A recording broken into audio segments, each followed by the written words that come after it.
Good afternoon. Happy New Year to everyone. Hope you all had at least somewhat restful period. Matt, you want to start us off? Well, you have nothing to I have say? nothing but I have a little echo. I have an echo, but nothing to start with. There is a bit of an echo. Yeah, Fixable? twice as nice today. All right, well, let's just start with developments in yesterday in Beirut and today in Iran, and whether that, or what you think of that, and those two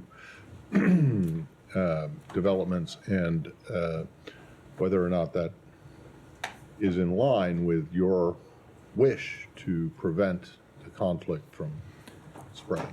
Let me take them in order. Number one, with respect to the development yesterday, I will say that al-Aruri was a brutal terrorist who was centrally responsible for the attacks of October 7th, as well as other attacks against innocent civilians leading back to well before October 7th. With respect to the explosions in Iran today, what I'll say, we have been following the reports rather closely. We don't have any independent information to offer on them. We do express our sympathies to the victims and their loved ones who died in this horrific explosion. As I said, it's too early, at least for us, to be able to say what might have caused it. But I do want to address some of the irresponsible claims that I have seen circulate and say that, number one, the United States was not involved in any way, and any suggestion to the contrary is ridiculous. And number two, we have no reason to believe that Israel was involved in this explosion. Why not? We just do not have any information to believe that that's the case. Did someone suggest that they were? I mean, other than We have seen the multiple accusations related to both supposed fictional United States involvement, Right. and as I said, we have no reason to believe Israel was involved what either. about on Beirut? I don't have an assessment to make about who was responsible for that incident. I'll leave it to the government of Israel to speak to their actions. Okay, but so more broadly, though, are you concerned at all that either or both of these are going to, turn this into the regional confrontation, regional conflict that you had been publicly saying you wanted to avoid? We remain incredibly concerned, as we have been from the outset of this conflict, about the risk of the conflict spreading into other fronts, both inside Israel, whether it be in the north or whether it be in the West Bank, or outside of Israel, in other countries in the region, which is why you've seen the Secretary engage in intensive diplomacy to try to urge all of the relevant parties not to escalate the conflict, and other countries and other groups in the region not to escalate as well. I wouldn't say that our concern is any higher today than it has been from the beginning. It's been something that we've been intensely focused on. Sean, go ahead. Just, I guess it's the obvious question. You said it's ridiculous to say that Israel or the U.S. were behind the Iran blast. Who could be behind it? I mean, presumably you're not going to reveal intelligence here, but ISIS would be the obvious suspect. I mean, are there suspicions of other parties if you don't think it's Israel? I just don't have an assessment to offer. It's too early, and we don't have any independent information that I can offer from this podium at this time. Can I just pursue that? I mean, a bit what Matt was saying in terms of what this means for the region more broadly, having these attacks. I mean, is there concern about larger tensions rising, and what would be the message to the Lebanese government in particular, but also to Iran in terms of how to respond to these? So the message will be the same message that we have been delivering. Really, if you remember, if you go back to the immediate aftermath of October 7th, the president delivered a message that any adversaries of Israel who were thinking about taking advantage of this conflict should think twice about doing so and should reconsider. The secretary has delivered that same message in his 3 trips to the region, and he's sent that same message in phone calls with his counterparts in the region in the months since. It is also a message that we have sent when we have engaged with countries who have relationships in the region, often with countries with whom we don't have direct relationships. We have sent messages that these countries should deliver the message that it is in no one's interest. It's not in the interest of any country in the region. It's not in the interest of any country in the world to see this conflict escalated any further than it already is. And that's the message we will continue to send. Can I follow up? Yeah. Just on the killing of the Hamas deputy leader, the head of Hezbollah said today that it was a major, dangerous crime about which we cannot be silent. Do you have any reaction to those comments, and how concerned are you about any reaction from Hezbollah? So we have seen Hezbollah launching strikes across the border into Israel since, well, of course, since before October 7th, but we certainly have seen them ramped up since October 7th. You've seen Israel respond, of course. There have been strikes back and forth across the blue line going back for months now. It is why we have sent this very direct message to Hezbollah, to other entities in the region, that now is not the time to think of escalating further. And you've seen us take deterrent steps to deliver that message. You've seen us take diplomatic steps to deliver it. We'll continue to deliver it. I don't want to respond specifically to every comment they make, because they've made comments in the past of similar nature. But we continue to believe it is not in Hezbollah's interest, just as it is not in Israel's interest, to escalate this conflict in any way. And then were you given any advance notice about this action? We were not. Can I follow up on that, Matt? When were you informed about the strike in Beirut? I'm not going to get into that specific detail, but we were not informed in advance. And then on the explosions today, you said you both don't have any independent information, but also you have no information that Israel's involved. So are you entertaining the fact that Israel could have been involved? You just don't know yet? We just do not have any information. Have you We have no information to suggest that they were. Have you spoken with Israeli officials since this We morning? speak to Israeli. Have they denied it? We to the speak. US? We speak to. I will say we speak to Israeli officials multiple times every day, and I won't get into those conversations. But as I said, we don't have any information to believe they were involved. And then on the hostages, last week there was confirmation that one of the American hostages had died in Hamas custody. Are there any updates on the other American hostages who are still being held? They are not. There are still 6 Americans who remain unaccounted for. Any updates on discussions over them? No, we continue to work to try to bring all of them home, as we try to work to bring other hostages who are not American citizens home. It's a top priority for everyone in this government, and we will not rest until they are brought home. But I, as always, don't want to comment on those negotiations or those discussions from here. Yeah, go ahead, Said. You said that Saleh Arouri was a brutal terrorist and so on. So you think that Israel did the right thing by assassinating a leader of Hamas? I'm just asking you. I will say that he was a brutal terrorist with civilian blood on his hands. Okay. And I will leave it at that. Right. So Israel was within its right to conduct this operation. I will let my comments speak for themselves. You can let your Okay. comments speak for themselves. Okay, that's fine. Since our last briefing 2 weeks ago, I believe, there's been many Palestinians, or many thousands of Palestinians, killed, injured, displaced, and so on. How do you see this thing ending? I mean, do you see that Israel is achieving its goals, or its stated goals, which is to decapitate Hamas, change the leadership, go after them, and so on?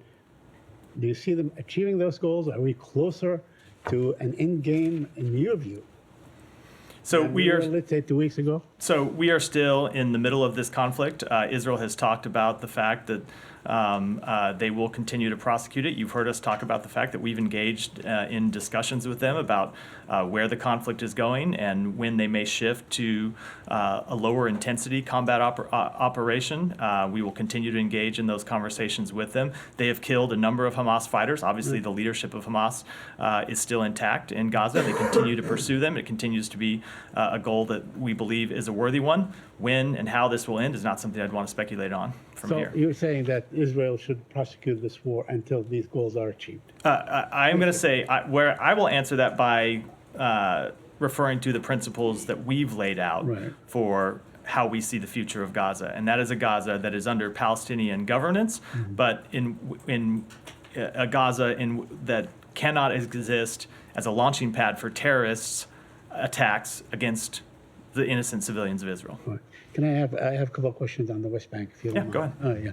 Now, you issued a statement yesterday on both Minister Smotrich and Ben Gvir on their statements and so on. You denounced what they said and so on. Are we likely to see any kind of consequences or any kind of sanctions as a follow-up on your statement? So I never want to, and you should not interpret this to mean anything other than what it is, which is we never talk about any kind of sanctions, designations before they take place. So you should, and you should, as I said, it's a general rule that you should not overinterpret by my invoking it here. But we did think it was important to issue that statement because the rhetoric that we have seen from those two individuals was inflammatory. It was irresponsible. And it was in direct contradiction of the policy of the government Israel that has been repeatedly articulated to us, including by the Prime Minister himself. So we have been told that those statements do not reflect the policy of the government of Israel. We believe that is the correct decision. The Secretary has made very clear on a number of occasions that there must be no forced resettlement of Palestinians from Gaza, that Gaza is Palestinian land and should remain so. And we will continue to make that clear to the government of Israel, and we expect them to make that clear as well. But, with Gaza becoming an unlivable place in many ways, this is a heightened likelihood, isn't it? The humanitarian situation in Gaza is dire, which is why we are working, and we're working over the holiday period to try to improve the humanitarian situation in Gaza, and why we will continue to make that a top priority. But what we hear in our engagements with Palestinian leadership, with Palestinian civil society leaders, with Palestinians, is that they do not want to be forcibly removed from Gaza, that they want to remain in Gaza, and that is a choice that we support, that we support and that we fully endorse. And lastly, on the West Bank, we have seen a great many incursions in the last few days. Almost every night there is some sort of an Israeli army raid in some town. Yesterday there were like 6 or 7 towns and so on. What is your position on this? What is your take? Are you counseling the Israelis not, let's say, to raid places like the Jenin camp or Nablus or Hebron, the many places that they have done over the past few days? So Israel certainly has a right to carry out legitimate counterterrorism operations, and we support their ability to do so and their right to do so. But as always, we urge them in carrying out those legitimate operations, those legitimate counterterrorism operations, to do so in full compliance with international humanitarian law. Nike, go ahead. Follow up on hostage release.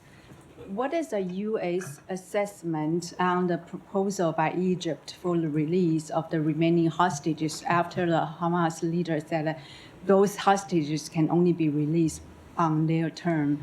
And separately, if I may, how do you assess, what is the U.S. read on Hamas saying that it is open to one Palestinian government for Gaza and West Bank? So again, as it relates to hostage, I'm just not going to negotiate in public. I don't think it's productive or useful for the situation to do so. We are going to continue to engage in quiet conversations behind closed doors to try to achieve the release of hostages. The work that we've done to date has resulted in the release of more than 100 hostages, and we will continue to pursue that work, but it's work we will do in private, not in public. As opposed to, or as it pertains to the second question you asked, look, we have said very clearly that we believe at the end of this conflict, what we ultimately want to see is Gaza and the West Bank reunited under Palestinian leadership. That said, Hamas is a terrorist organization, and we have made quite clear our position on Hamas, or I should say, we have made quite clear our position that Gaza cannot once again serve as a launching pad for terrorist attacks against Israel. That's not real security for the Israeli public.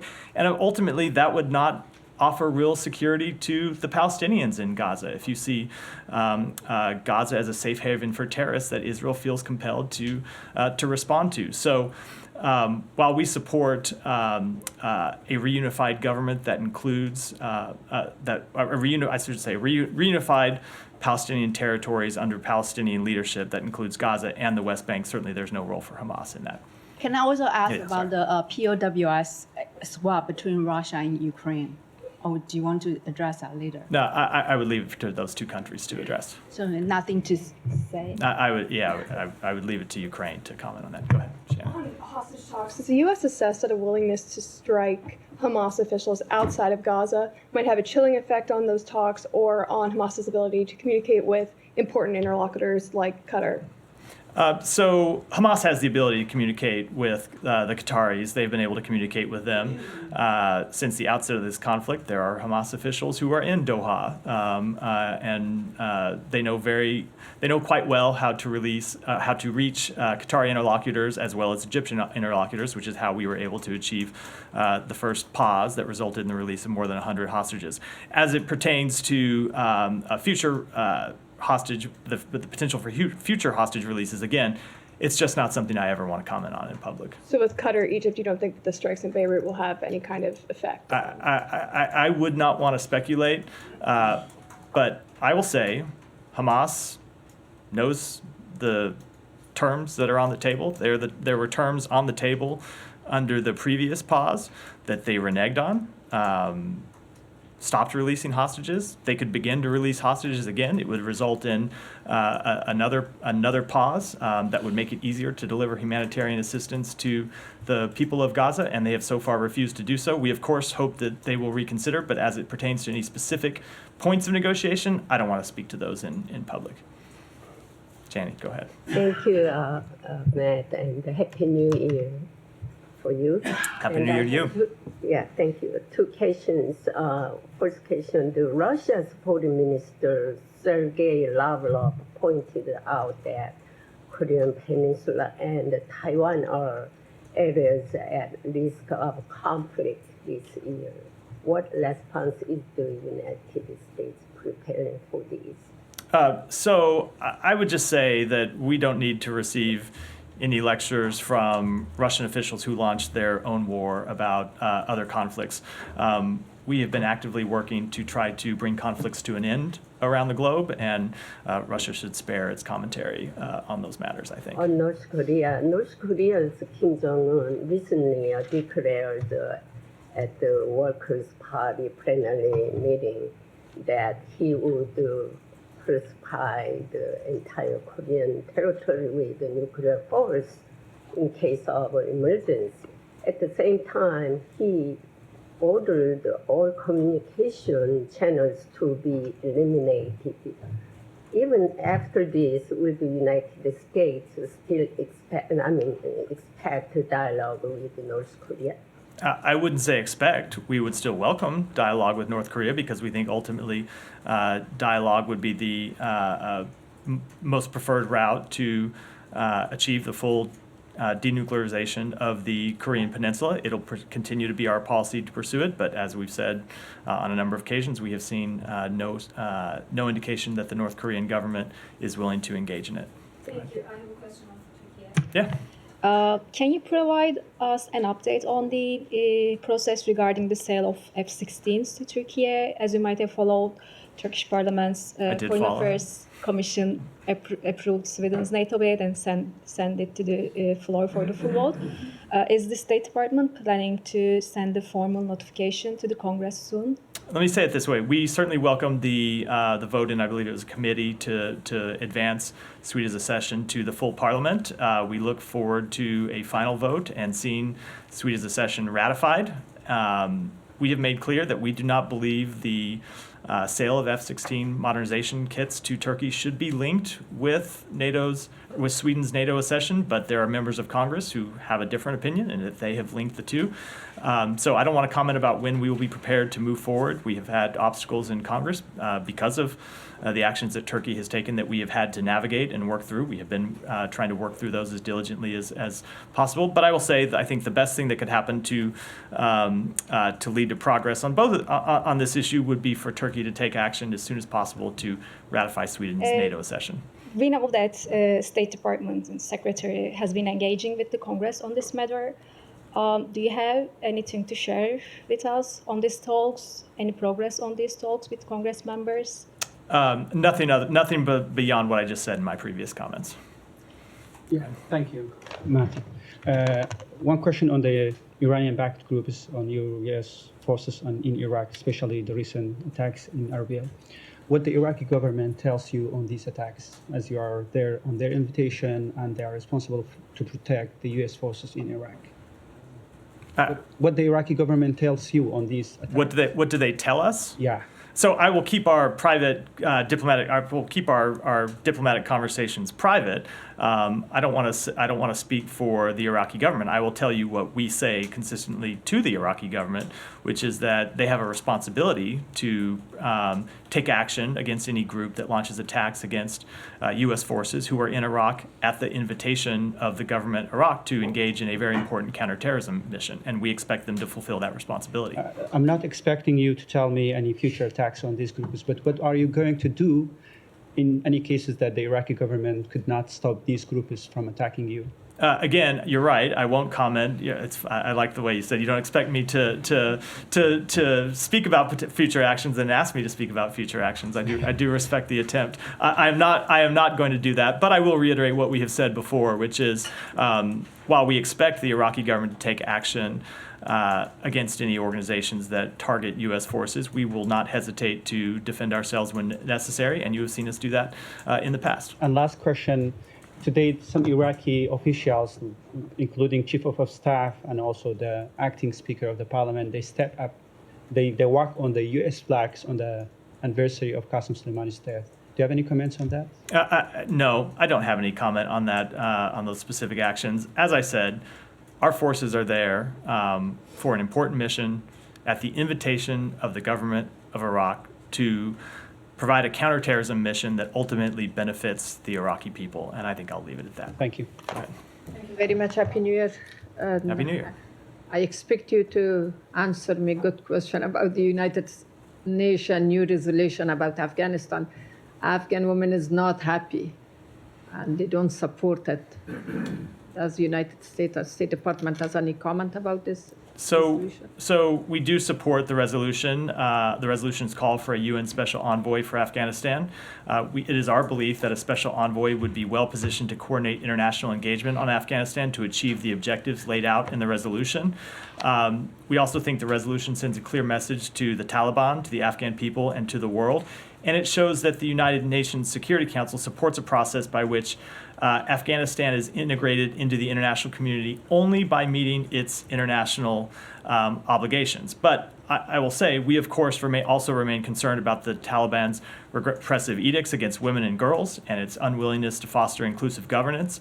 The decisions that it has made risk irreparable damage to Afghanistan's society and move the Taliban further away from normalizing relations with the international community. Okay. So, go ahead. Thanks, Matthew. Happy New Year. Happy New Year. A few questions. Was the U.S. involved in the UAE brokered prisoner swap between Russia and Ukraine?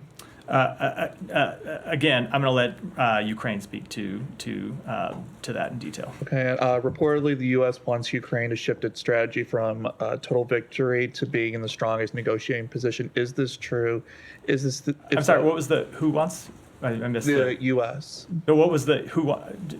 Maybe just start wants again. Ukraine to shift its strategy from total victory against Russia to being in a strong negotiating position. No, that is not true. Not true. Okay. And finally, does the U.S. have any reaction to Israel's Supreme Court striking down Israel's judicial reform, given the administration's opposition to that law? So I don't have any specific response to the decision by the Supreme Court, but as we've said before, we believe that fundamental changes to a democracy should have the broadest possible consensus, and an independent judiciary is a key part of a functioning democracy. Thank you. Go ahead. Thank you. A few months ago, at the United Nations Security Council, Secretary Antony Blinken called on Russia to stop using food as a weapon of war in Ukraine. However, today he didn't make the same demand of Israel regarding the use of water, food, and foil its war against Gaza, which impact the civilian.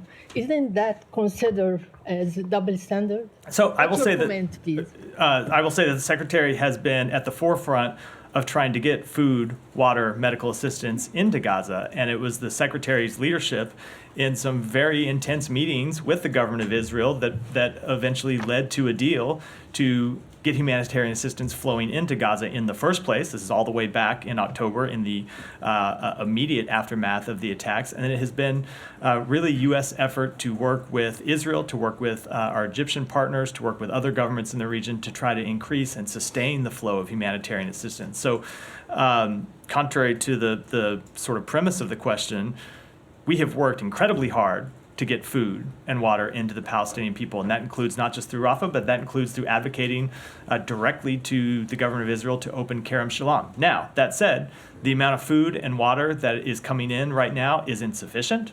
There's not enough of it coming in. It's too inconsistent in the number of trucks that get in every day.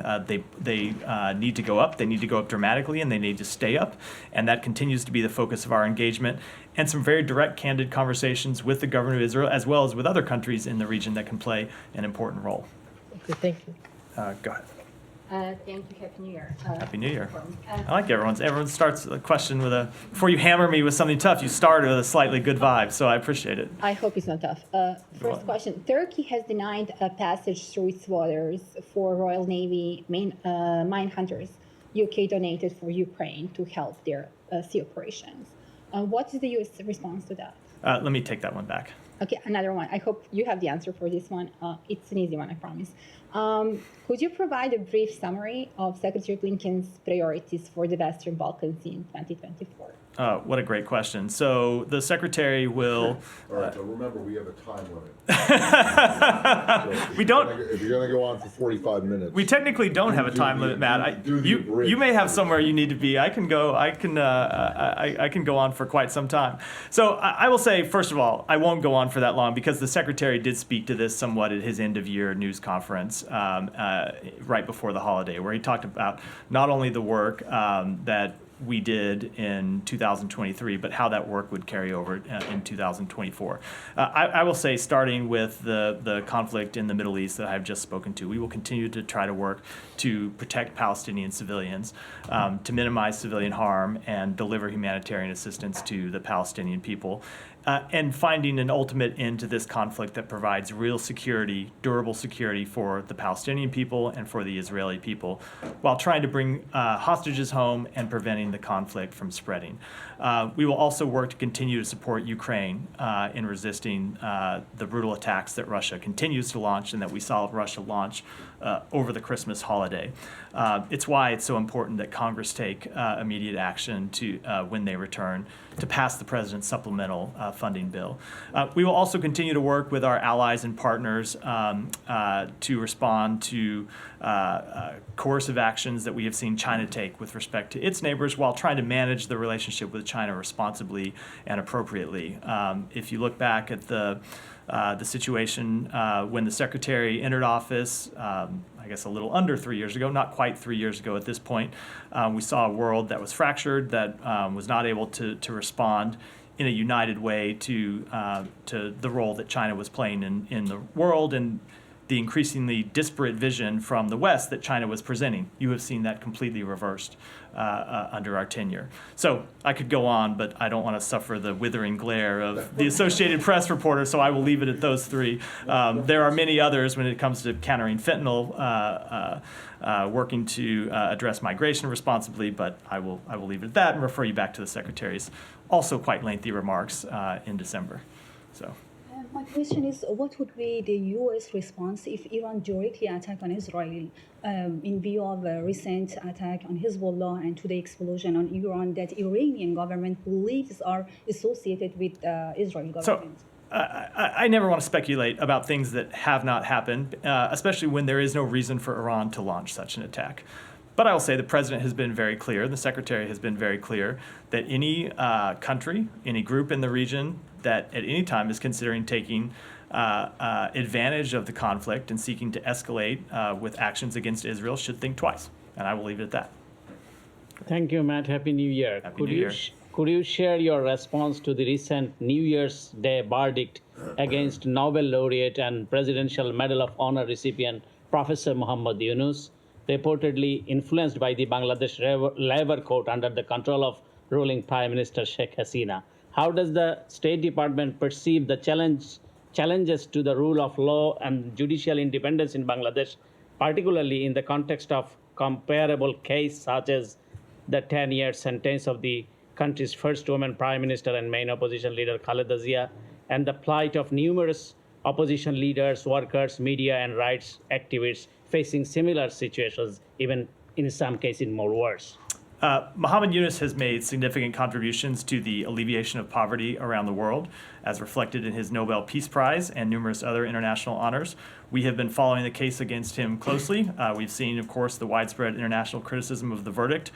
For our part, we have encouraged the Bangladeshi government to ensure a fair and transparent legal process, and we will continue to follow any further developments closely. One more, Matt. Of course. The next election will take place in this coming weekend. Given Prime Minister Sheikh Hasina public instruction for using dummy candidates in the upcoming election and the disregard for constructive suggestion from the international community for a free, fair election, will the U.S. government legitimize such a dummy election? If not, what punitive measures is the Biden administration considering against the proposed regime, as reported by the BBC over the weekend, titled Bangladesh, the election that has turned into a one-woman show? I feel like I've answered this question before, but it's a new year, so I will answer it again. We support a free and fair election in Bangladesh. We have made that quite clear a number of times. We will watch the elections very closely, but of course I would never speculate in advance about what actions we may or may not take in response to any development. Yeah, Ryan. Thanks, Matt. To pick up on your response to Smotrich and Ben-Gvir yesterday, you and Linda Thomas Greenfield both had similar statements. You both said in your statements, quote, "There should be no mass displacement of Palestinians from Gaza." Given that you both had the same word-for-word statement, it seems like there was thought put into that. Why use the word should there? There should be no mass displacement. Would you be willing to make a more definitive comment, like there must? There must not be. Yeah. No. And then to get to Ben-Gvir's response, which I'm sure you saw, he posted on Twitter, "With all due respect, we are not another star on the American flag. The United States is our best friend, but first of all, we will do what is best for the state of Israel. The emigration of hundreds of thousands from Gaza will allow the residents of the enclave or the envelope to return home and live in safety and to protect the IDF soldiers." Any response to Ben-Gvir's public response to you? So certainly Israel is a sovereign country that does make its own decisions. There is no dispute about that. The point of our of the statement that I made yesterday was that the comments that Ben-Gvir and Minister Smotrich have made are in direct contradiction of Israeli government policy, as has been represented to us by multiple Israeli government officials, including the Prime Minister himself.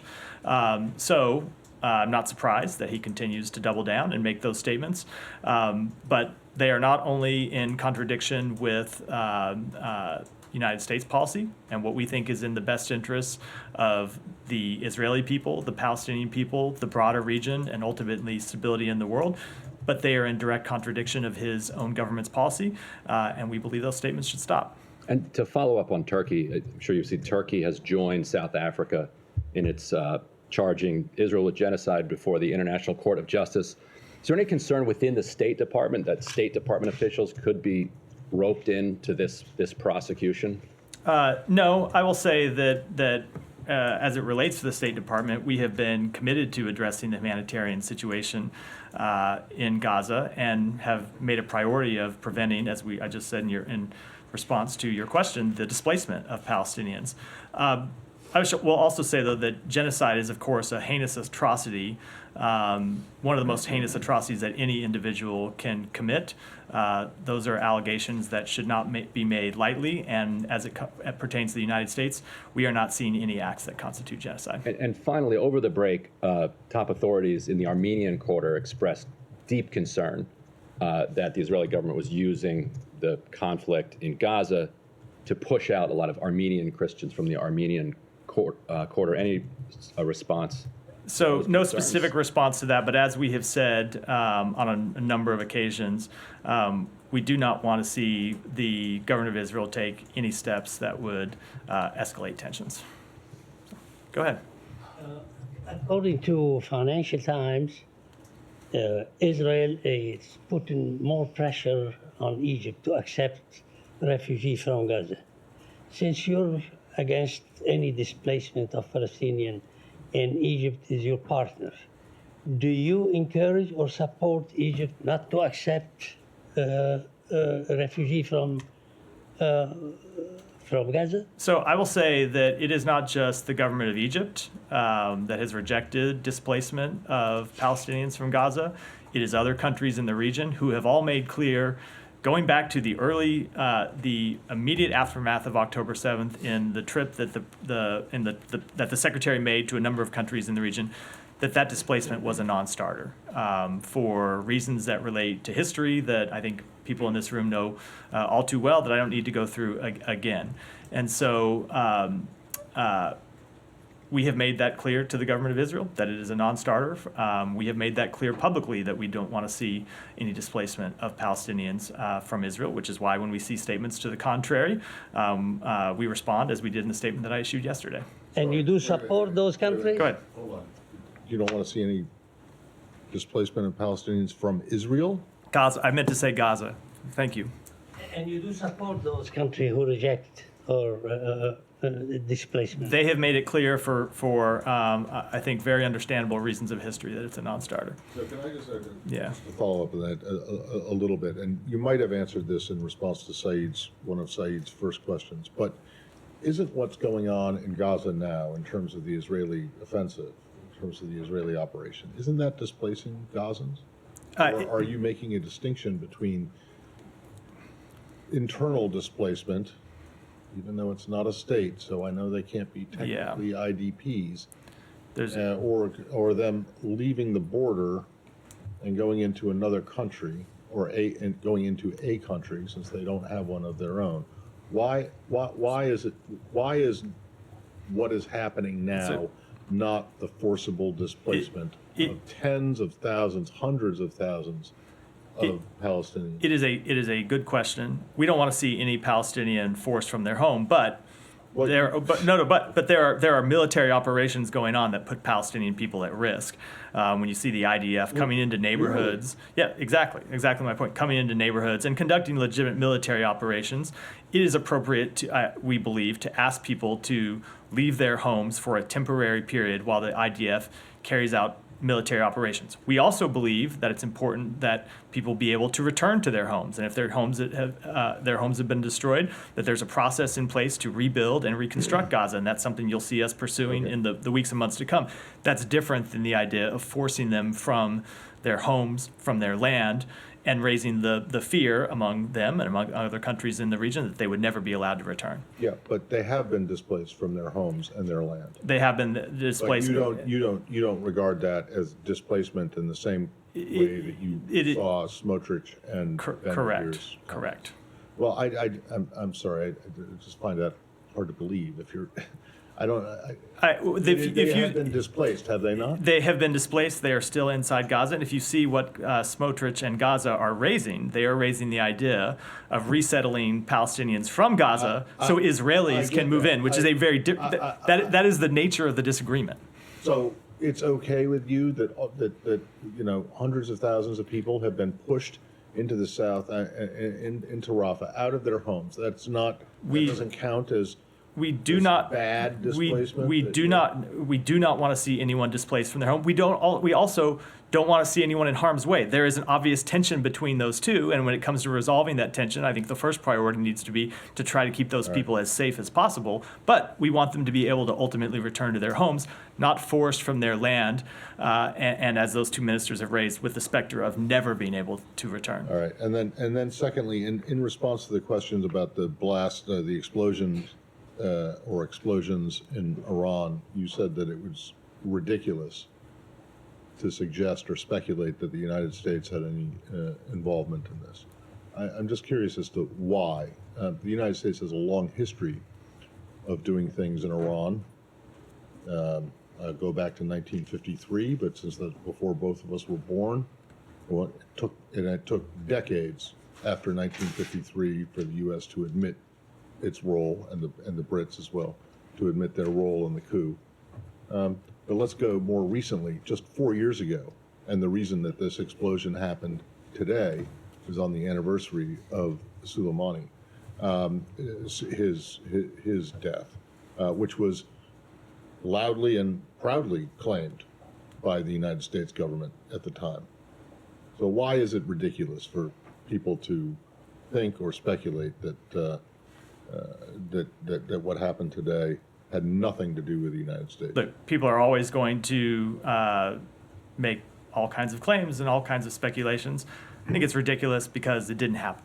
And that's what I can say from this podium, that we were not involved. So if you were involved, though, you'd be out there saying, yes, we did it. You were asking. like We are what getting happened- into like what several. We are happened- getting into several levels of counterfactuals here. We were not involved. Okay, but I'm not sure I understand why you say that it's ridiculous for people to think that, or to speculate it, or to speculate about it, or to suggest it, given the history of the United States in Iran. I will say, if the reports coming out of Iran are accurate, these are explosions that have killed dozens, by some reports over 100 civilians. The United States was not involved with those, and you can disagree. I think it's ridiculous to suggest that we were. Well, no, I'm not disagreeing. I just want to. Yeah, fair, I just fair, want to know fair. why I shouldn't have said that. Yeah. You come out and say it's ridiculous. I mean, the U.S. also, I believe, I can't remember the exact year, shot down an Iranian airliner. We're getting back into ancient history before it's not ancient. I was alive, not ancient, but certainly well before this administration was in office. Can I ask you a question on journalists? Yeah, go ahead. Let me go to Daphne first. And Just on the genocide comment, you said you're not seeing any acts that constitute genocide. Has the State Department determined that acts of genocide are not taking place? The statement that I just made is I'm not going to get into all of our formal legal processes, but we have not at this point seen acts that constitute genocide. No. Has there been a process that's been completed to determine that is a determination by the State Department that I just represented here at the podium. And are you seeing crimes against humanity or war crimes taking place? Again, I don't have any assessment to make on those. We continue to collect information and gather it as we always do, but I don't have an assessment to offer. Go ahead. Yeah, briefly, Yeah. if you don't mind. Just based on South Africa, the ICJ complaint, beyond saying that the United States doesn't agree that there's genocide taking place or genocidal acts, has the U.S. had any dialogue with South Africa about this? None that I have to report out at this time. Does it object to the fact that South Africa actually brought this? We don't think it's a productive step at this time. Could I? Oh yeah, sorry. Go ahead, and I'll come back to you. Sure. Sorry, you want to go ahead? A question on what the Secretary said during his press briefing a couple of weeks ago. He noted that this has been a very difficult year for journalists. He noted the loss of journalists. But he said Ukraine and the Middle East. I mean, there's been 100 Palestinian journalists killed. Why not say that 100 Palestinian journalists have been killed? And we know basically who killed those journalists. Why not say that and name the country? He has spoken specifically to the death of journalists in this conflict on more than one occasion. Yes, but he did not say that. I mean, if you want to quibble with why he did it here and not there, but he has I think when he referred to the death of journalists in the Middle East, people knew what he was talking about, and he has specifically talked about the death of journalists as a result of this conflict. So I think you're trying to draw a conclusion that the facts don't merit citing. Directly, do you note that there are 100 Palestinian journalists killed by Israel and during this operation? Yes, we have seen the reports by the Committee to Protect Journalists and other organizations about the very tragic loss of life by journalists in this conflict. Sean, go ahead and we'll wrap there. Actually, change topics to Africa. A couple of things. There was an agreement between Ethiopia and Somaliland, which about port access. Ethiopia, of course, being landlocked. Does the U.S. have any comment on that? And particularly, the leaders, the de facto leaders in Somaliland, say that this will constitute formal recognition, which of course no country has given. Does the U.S. have something to say either about the deal itself or about the entire idea of recognizing Somalia? Yeah, we did see those reports. We were concerned by them. We joined other partners in expressing our serious concern as well about the resulting spike in tensions in the Horn of Africa. We urge all stakeholders to engage in diplomatic dialogue, and the United States recognizes the sovereignty and territorial integrity of the Federal Republic of Somalia within its 1960 borders. We see you concerned by them, concerned by the deal between the Ethiopians and the Somaliland. And the resulting spike in tension. Do you think that the deal should be rescinded? Is that something that you don't? We think all the stakeholders should engage in diplomatic dialogue to resolve the issue. Okay. Can I get to one other part of Africa? Yeah. The DRC, of course, had elections at the end of last year. Do you have anything, first more broadly, to say about how the conduct of it, but also about Tshisekedi's re-election? Does the United States believe that he was legitimately re-elected? So I will say that we took note of the provisional election results that were published by the DRC's National Independent Electoral Commission, which show the president leading by a large majority. We also note that the tallying is still underway for the national and local elections that were also held on December December 20th. Those results are scheduled to be announced on January 12th, and I think we'll withhold comment until that process is completed. With that, wrap for today. Thank you. Thanks, everyone. Thank you.